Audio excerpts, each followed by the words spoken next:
You ever have a dream so real it gives you chills even after you wake up? Well, that's what happened to me. I saw my late husband standing right at the foot of my bed, clear as day, whispering something that would change my life forever. He leaned close and said, "Don't trust him." Then he just disappeared. I woke up gasping, heart pounding, not knowing who he meant. But deep down, I had a feeling it wasn't just a dream, it felt like a warning. My name's Linda. I'm 63, and for most of my life, I've been a wife, a mother, and lately, a widow trying to hold it together. My husband, Gary, was my rock. We built everything together: our home, our little real estate business, and our only son, Ethan. After Gary died, Ethan became my reason to keep going. He's 32, smart, charming, and always said, "Mom, I'll take care of you." I believed him. Lord knows, I believed every word. Oh, and before I forget, tell me in the comments where you're watching from. I love seeing all the different cities pop up. I'm from a little town outside Dallas, Texas. Born and raised here my whole life. It's quiet now since my husband passed 2 years ago, but I've always found peace in small town living. Until that dream. But that dream, it shook me.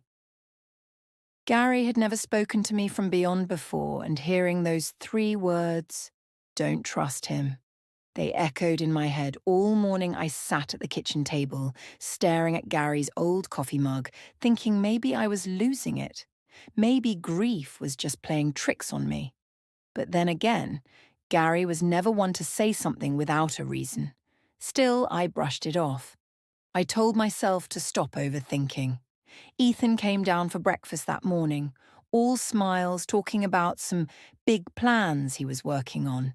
He kissed my forehead, grabbed his car keys, and left in a hurry. But the way he avoided my eyes, it gave me goosebumps.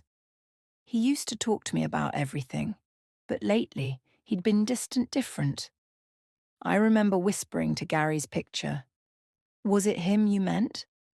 But of course the photo stayed silent, his smile frozen in time. I went about my day pretending everything was fine, but inside something felt off. Like the air in the house had changed. Every sound, every creak made me jump. Maybe it was grief, or maybe it was the truth trying to surface. That night, I couldn't sleep. I kept replaying the dream in my head, the sound of Gary's voice. Calm, serious, protective, and for the first time since he died, I was scared, because deep down, I knew this wasn't over.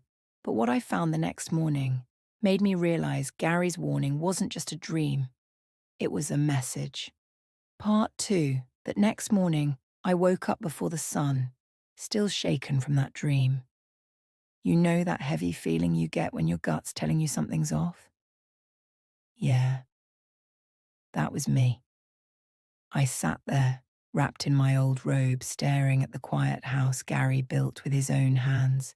Every inch of that place reminded me of him.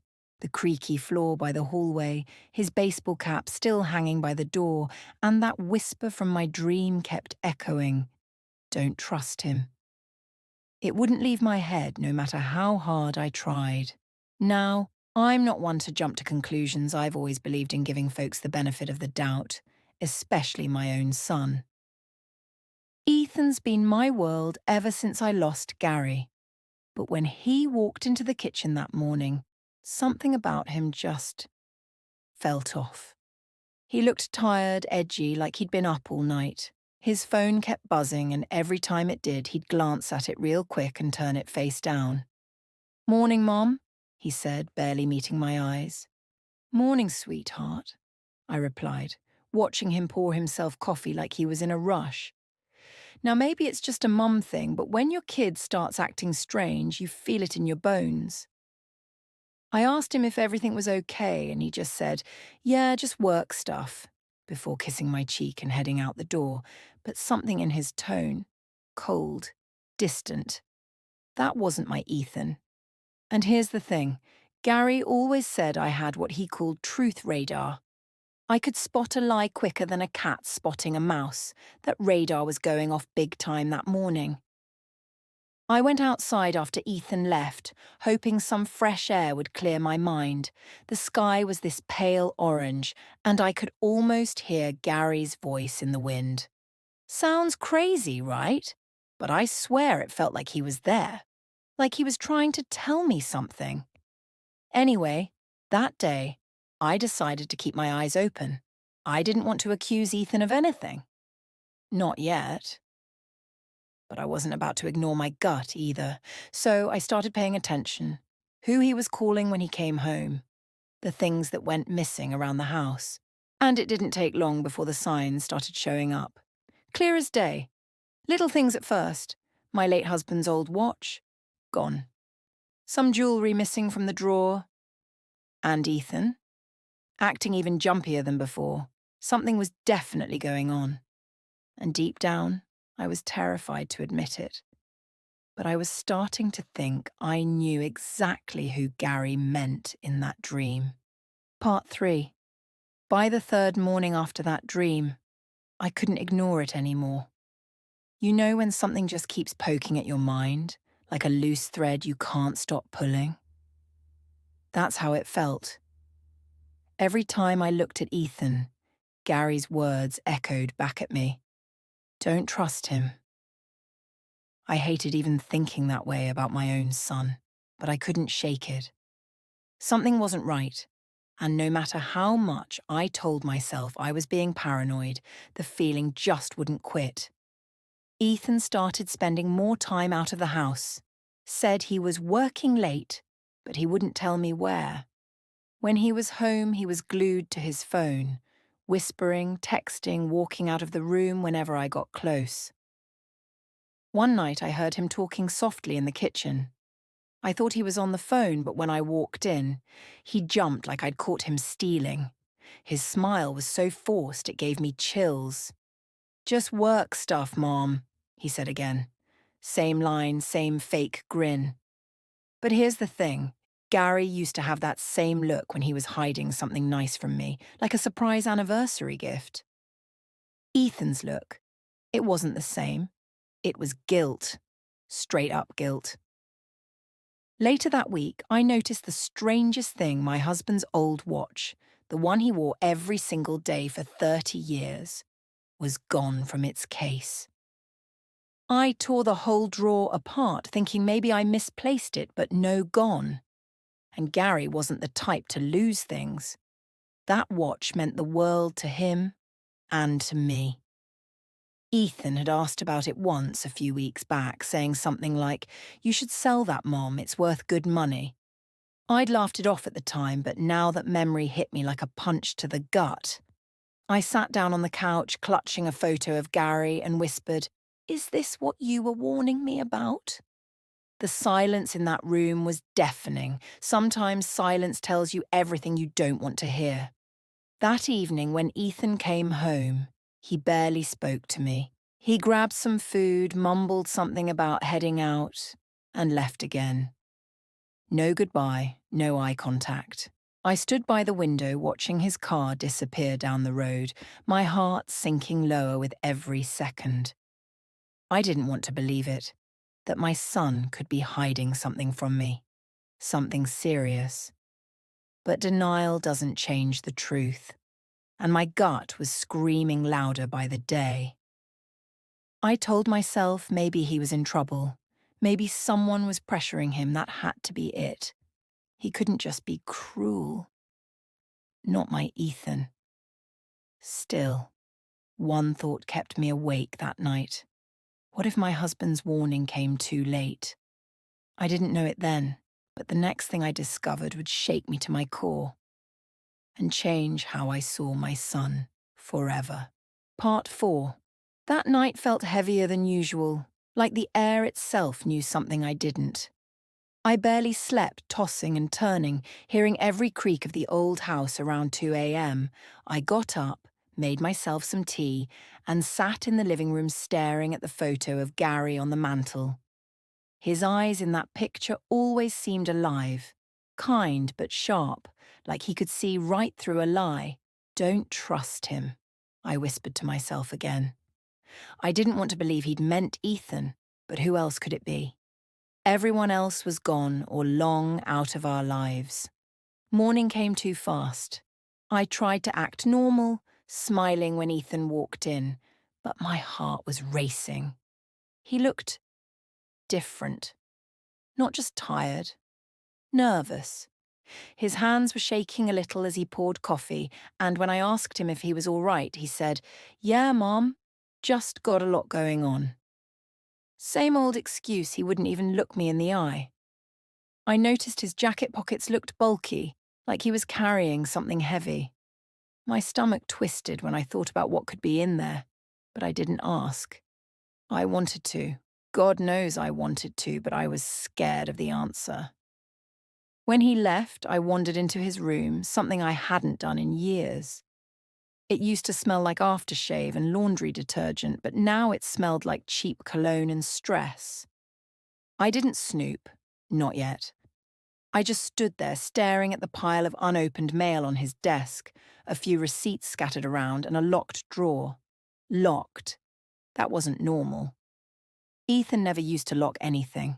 A chill ran through me. "What are you hiding, baby?" I murmured. I felt so torn.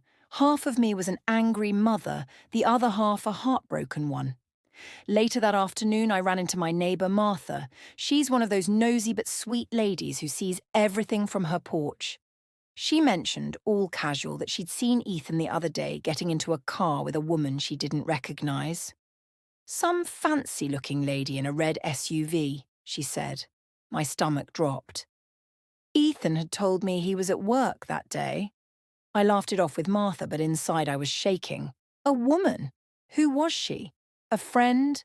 A co-worker? Or something else entirely? That evening, when Ethan came home, he acted like nothing happened. But I saw it. A lipstick smudge on his collar. My heart sank.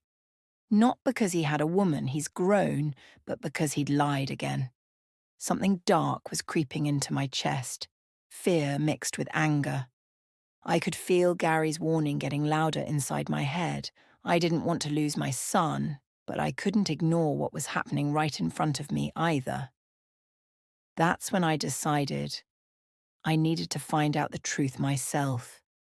And what I discovered next made me wish I'd never looked. Part 5. The next day, I woke up with my heart already pounding, like my body knew something big was coming.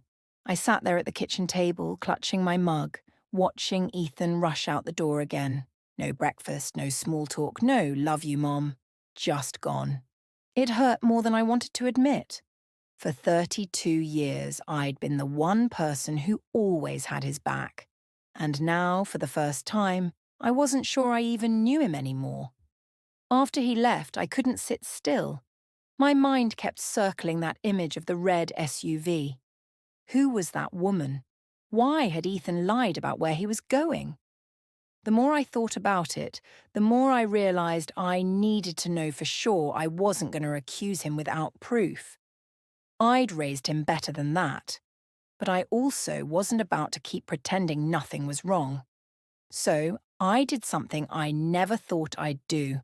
I grabbed my old coat, my car keys, and decided to follow him. Not out of spite, not even anger, just desperation.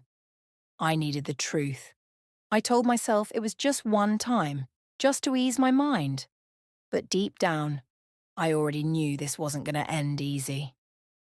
Ethan's truck wasn't hard to spot. He always parked down by the diner on Main Street, near the old law offices where Gary used to work before he passed. That place had been shut down for months, or so I thought.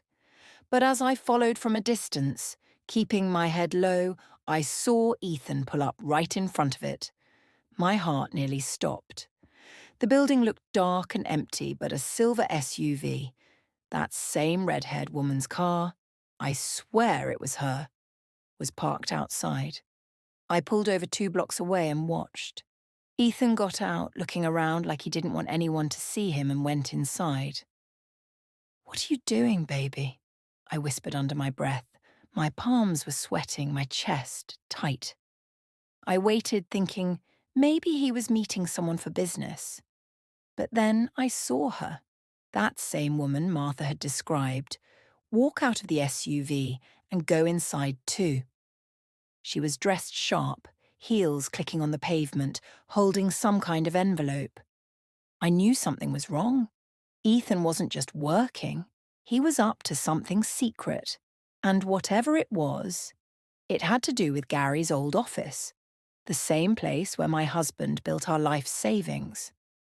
For a moment, I wanted to get out of the car, storm in there and demand answers.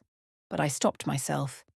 If Gary's voice had warned me not to trust him, maybe I needed to be smart about this, not emotional. So I waited, watched, and prayed I was wrong. But when Ethan came out holding that same envelope, looking guilty as sin, I realized my nightmare was just getting started. Part 6. I don't even remember the drive home that day. My mind was spinning so fast I could barely think straight. All I could see was Ethan's face as he walked out of that building, that envelope clutched tight in his hand, eyes darting around like he was running from a ghost. He didn't see me, thank God, but my heart still dropped into my stomach. My son, sneaking around my late husband's old office with a strange woman. It didn't make sense. Unless Gary's warning really had been about him. I tried to calm myself down once I got home, but I couldn't shake the image. Every corner of that house felt heavier, like the walls themselves knew what was happening. I sat in Gary's recliner, rubbing my wedding ring with my thumb, something I always did when I was anxious. "You said don't trust him, Gary," I whispered. "But how am I supposed to not trust our own son?" The silence that followed made my chest ache.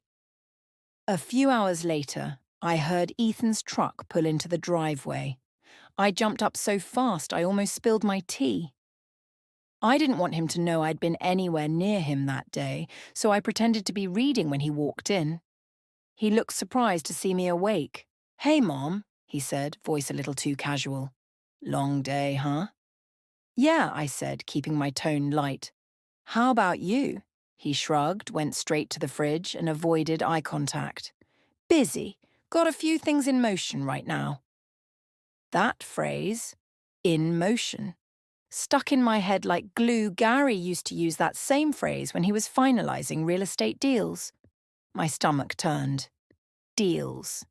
That's what this was about. Ethan disappeared into his room right after dinner, locking the door again.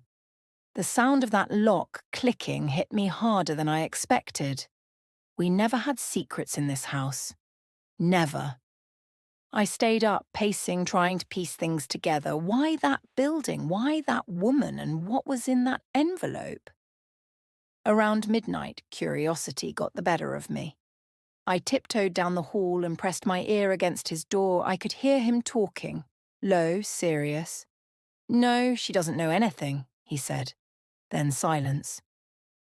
My heart dropped. He was talking about me. I backed away before I could hear more. My legs felt weak. It was one thing to suspect.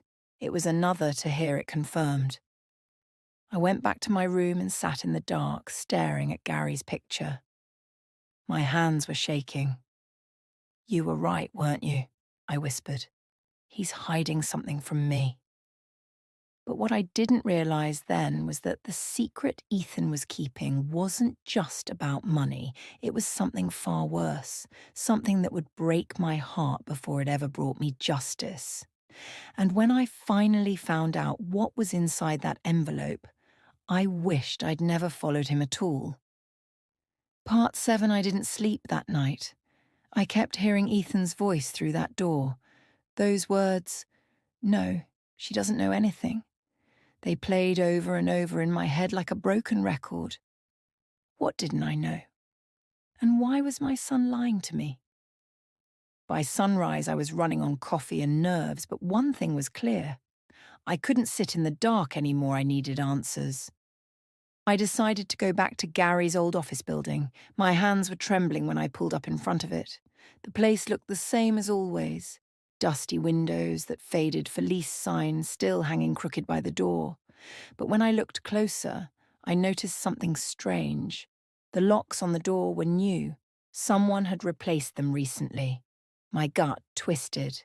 If that office was supposed to be shut down, why were the locks changed? I walked around back, heart pounding so loud I could barely hear the gravel under my shoes. There was a side window cracked open just enough for me to peek inside. And that's when I saw it. The light was on. Papers spread across the old desk where Gary used to work, and sitting right there on top was the same kind of envelope I'd seen Ethan carrying. I couldn't make out what was written on it, but I recognized the letterhead immediately. It was from our family's lawyer, the same one who'd handled Gary's estate after he passed. My knees nearly buckled. That meant whatever Ethan was doing had to do with Gary's will, or maybe even the property we still owned. I backed away, breathing hard, trying not to panic. I didn't want to believe my son could be capable of something like that. But when I heard the sound of footsteps coming from inside, his footsteps, I froze. I ducked behind a parked car just as Ethan came out, phone pressed to his ear. "Yeah, she doesn't suspect a thing," he said, his voice sharp. "I'll get the signatures soon, just make sure it's ready."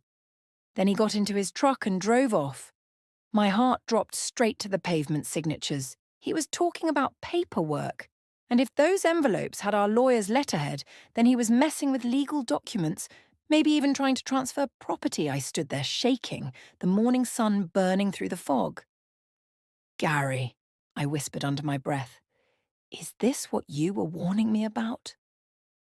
I could almost feel him beside me, like a hand on my shoulder telling me to keep going, to be strong. So that's what I decided to do. I wasn't going to confront Ethan just yet, not until I had proof. I owed Gary that much. I took one last look at that office, my heart breaking and hardening all at once. My husband's warning was no longer just a mystery. It was a roadmap, and it was leading me straight into my son's biggest lie. Part 8. When Ethan came home that night, I was sitting in the living room pretending to watch TV, but my mind was a storm. I'd spent all day replaying what I'd seen. The envelopes, the phone call, the new locks. Every piece of it screamed one thing: betrayal. But I couldn't let him see I knew not yet. If Gary's warning was real, I had to be smart. Careless people lose everything. Gary used to say that all the time. "Hey, Mom," Ethan said, tossing his keys onto the table. He looked tired, but not the kind of tired that comes from working. This was guilt tired. "You eat dinner yet?" "Yeah," I said, giving him a smile that didn't reach my eyes. "There's a plate for you in the kitchen." He nodded, mumbling a thanks, and went to grab it. I watched him carefully. He didn't look at me, didn't ask how I was doing, didn't even notice I'd set out his favourite pie. My sweet boy, the one who used to tell me everything, was gone. I decided to test the waters. "So," I said casually, "how's work going, honey? You been busy over at the firm?" His fork froze halfway to his mouth. "Yeah," he said quickly. "A lot going on. You know how it is." My chest tightened.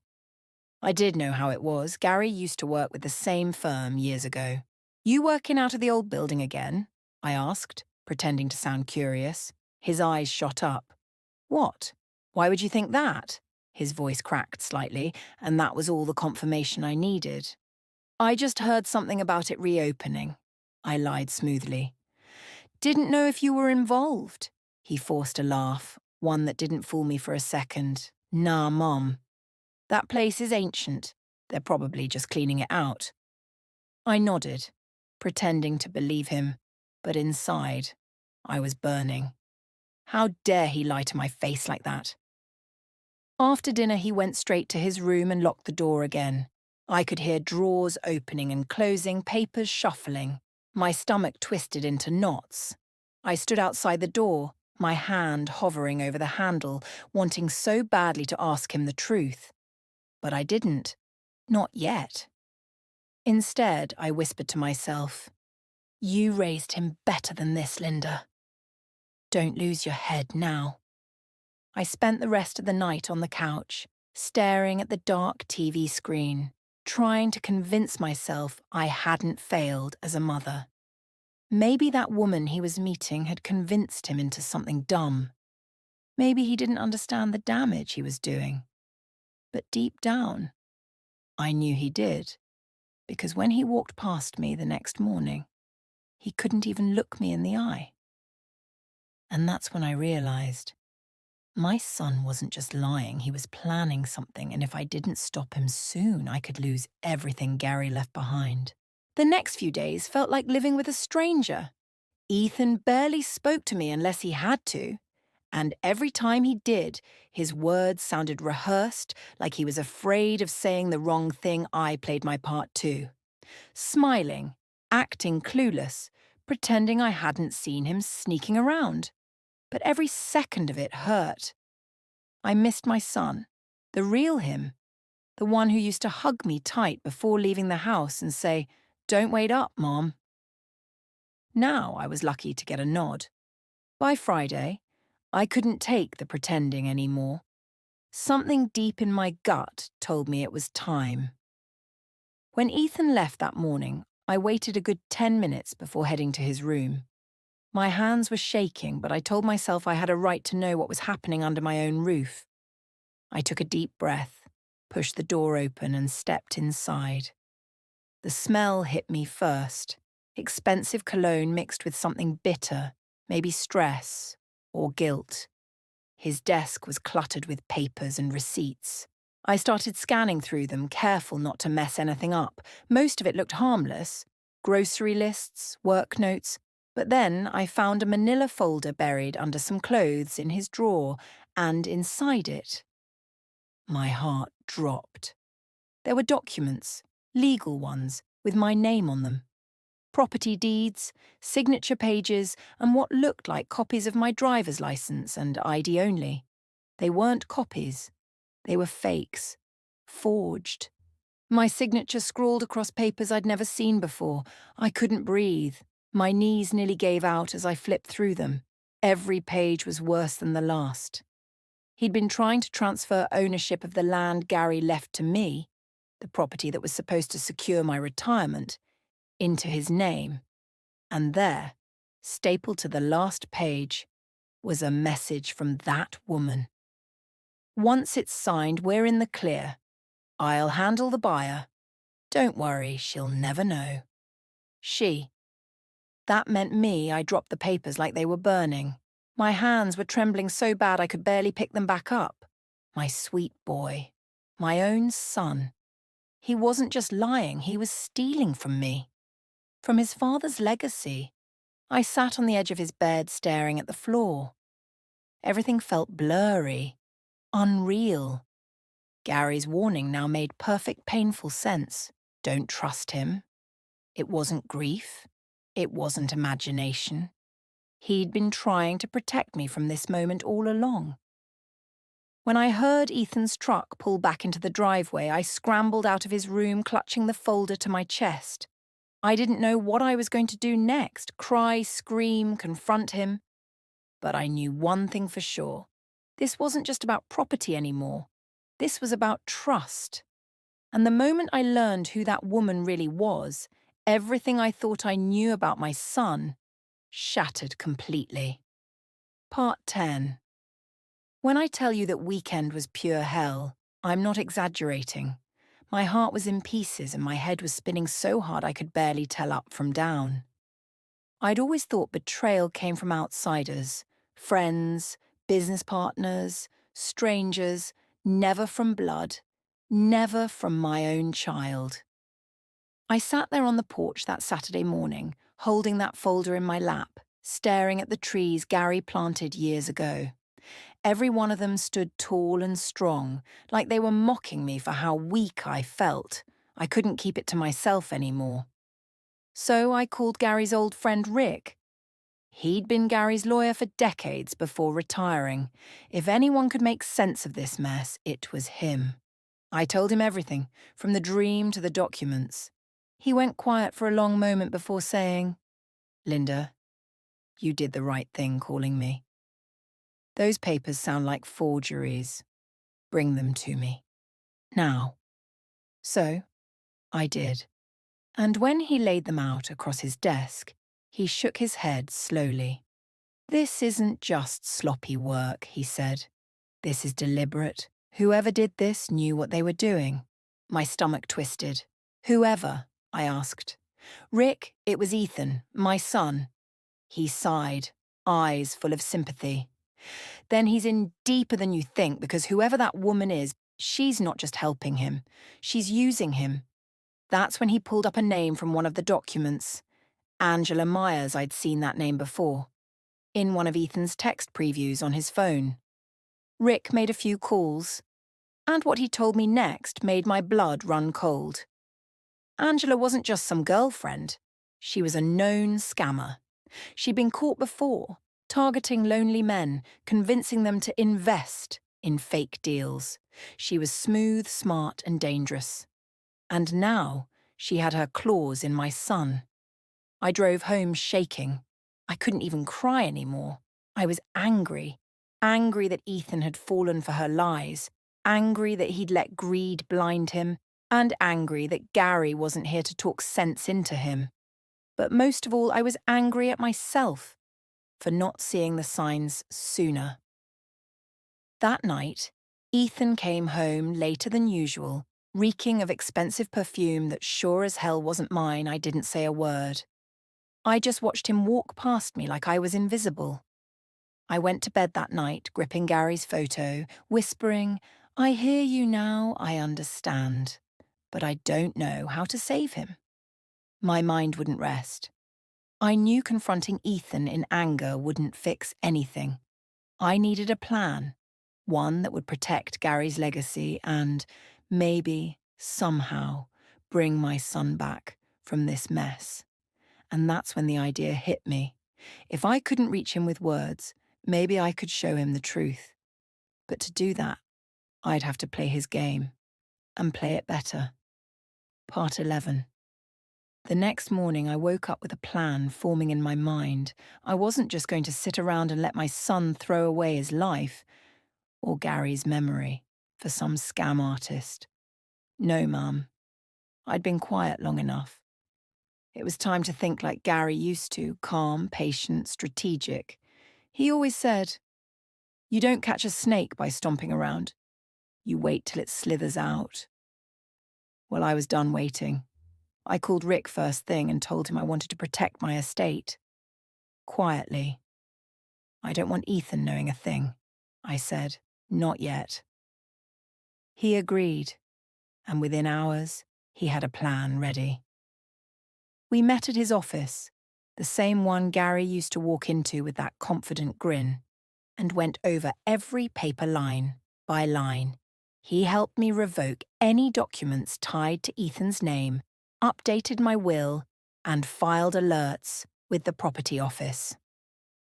"If anyone tries to move or sell anything in your name," Rick said, sliding the paperwork across the desk, "you'll be notified immediately, and they'll be stopped." I let out a shaky breath. "So that means if Ethan tries anything, he won't get a dime," Rick finished firmly. "Not without you knowing." It wasn't the kind of victory that felt good, though. It hurt. Signing those papers to protect myself from my own son, it broke something inside me. But as I stood outside that office afterward, I swear I felt Gary's presence. Like he was proud of me for finally standing up. Still, I couldn't just stop there. Ethan was in deep with this Angela woman, and I knew she wouldn't back off easily. I needed to see how far they'd gone. So that night when Ethan came home, I acted normal again. I made dinner, smiled, laughed at his lame jokes, even though every word made my stomach twist. Over dessert, I mentioned casually, "You know, I've been thinking about maybe selling that property your dad left. Too much upkeep, you know." His fork froze midair. "Really?" he asked, his tone too eager. Yeah, I said softly. Maybe it's time to let it go. I could use the peace of mind. He smiled, actually smiled, for the first time in weeks. But it wasn't the warm kind of smile. No, this one had greed written all over it. That's when I knew my trap had worked. I excused myself to the kitchen, heart pounding, pretending to clean up. From the hallway, I heard him whispering on his phone again. She's selling it. Yeah, soon. I closed my eyes and took a deep breath. The proof I needed was falling right into place. Ethan thought he was about to win. But little did he know the next move was mine, and I was about to turn the game completely around. By the next evening, I had my plan ready. And trust me, it took everything in me not to cry thinking about it. I wasn't doing this to hurt Ethan. I was doing it to save him, even if it broke me in the process. That night, I called him from the living room, keeping my voice soft like nothing was wrong. Hey, honey, how about dinner tomorrow? Just you, me, and you can bring that girlfriend of yours. He froze for a split second, eyes narrowing like he was trying to figure out what I knew. Angela? He asked carefully. Yeah, I said, smiling. You talk about her so much, I figured it's time I met the woman making you so happy. He hesitated, then forced a grin. Sure, Mom. I'll ask her. I nodded and went back to my knitting, like it was any other night, but inside my mind was racing. Rick had helped me set up a tiny recording device earlier that day. It was tucked neatly under the dining room table, small enough not to notice, strong enough to catch every word. I hated myself for doing it, but after everything I'd seen, I needed proof. Not just for me, but in case things went south. The next evening came, and I'll tell you, I'd never felt tension like that in my life. Angela showed up dressed to the nines, red dress, pearls, and that kind of perfume that sticks in your throat. She was older than I expected, probably mid-40s, with a confidence that screamed trouble. Ethan walked in behind her, nervous as a teenager bringing home bad report cards. I put on my best polite smile. It's so nice to finally meet you, Angela. She smiled back, that fake, sugary kind of smile. You too, Mrs. Harris. Ethan's told me so much about you. Has he? I said, setting the table. Well, that's sweet. Dinner went smooth for the first few minutes. Small talk, laughter, everyone pretending things were fine. But when Ethan stepped out to grab wine from the kitchen, Angela leaned in close and whispered, So, Linda, I heard you're thinking of selling the property soon. Must be hard, parting with all those memories. My heart nearly stopped, but I didn't flinch. Oh, just thinking about it, I said. Nothing's decided yet. Her eyes flickered with something sharp. Greed, maybe. I smiled politely, hiding the storm boiling inside me. When Ethan came back, they started talking low between themselves, just loud enough for the recorder to catch every word. She's ready, Angela whispered. Once she signs, we're done. Ethan nodded. Yeah, finally. That was all I needed. My proof. After dinner, I hugged them both goodnight, even though it felt like hugging strangers. My heart was shattered, but my plan was set. They thought they'd fooled me, but what they didn't know was that by morning, I'd have everything I needed to turn the tables.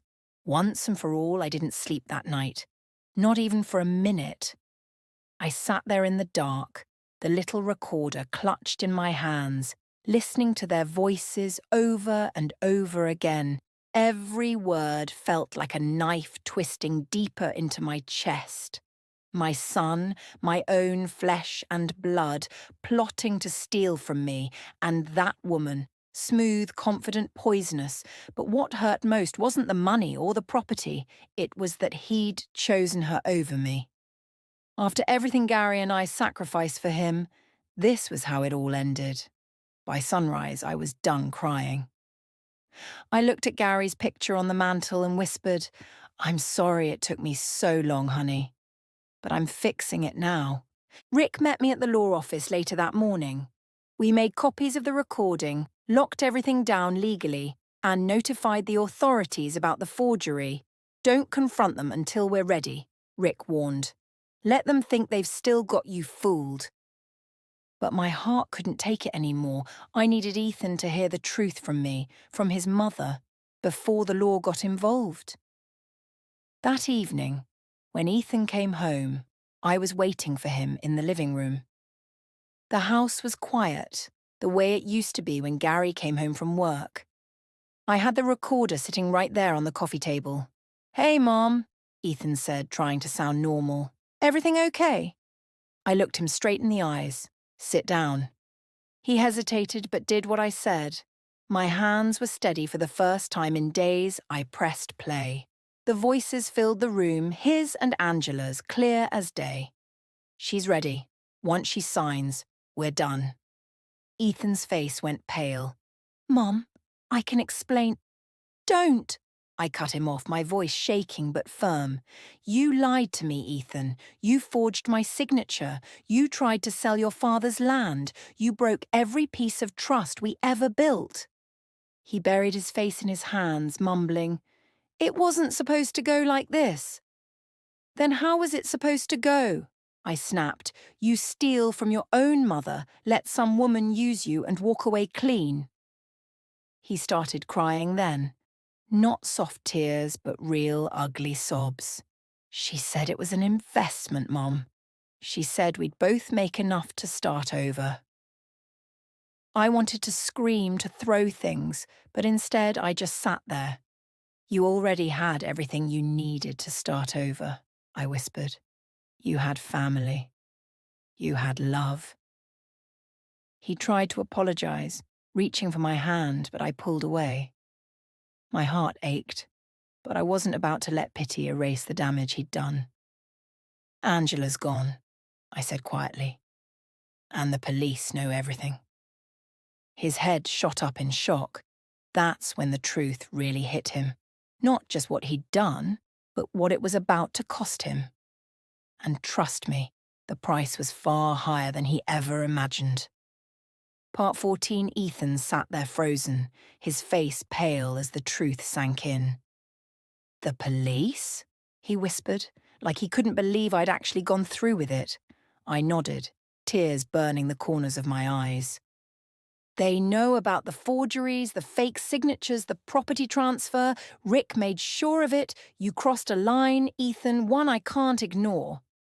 For a moment, he just stared at me silent, like a little boy again, caught doing something wrong but too scared to admit it. Then he broke. He dropped to his knees in front of me, grabbing my hands, crying so hard it hurt to watch. "Mum, please. I didn't mean to hurt you. Angela said it was just temporary. She said once we sold it, we'd buy it back under my name. I thought I was helping." I wanted to believe him, God knows, every part of me wanted to, but the evidence said otherwise. "No, Ethan," I said softly. "You were helping her. She saw your kindness, your weakness, and she used it. But what you did, that's still on you." He kept saying sorry over and over again, like the words could glue back what he'd broken. But forgiveness doesn't erase betrayal. Not like this. Later that night, after he'd gone to his room, I sat alone on the porch, staring up at the stars. The police were handling Angela now. Rick had already sent them everything. Turned out she'd scammed 2 other families in neighbouring counties using the same trick. She was slick, but not slick enough to outsmart Gary's old lawyer and a grieving mother pushed too far. When they arrested her the next day, Ethan didn't even fight it. He looked hollow, like the weight of what he'd done finally crushed him. Watching him sign those police statements was the hardest thing I've ever had to witness. He wasn't just losing his freedom, he was losing the trust I'd spent a lifetime giving him. A few weeks later, the legal mess started clearing up. Angela faced fraud charges.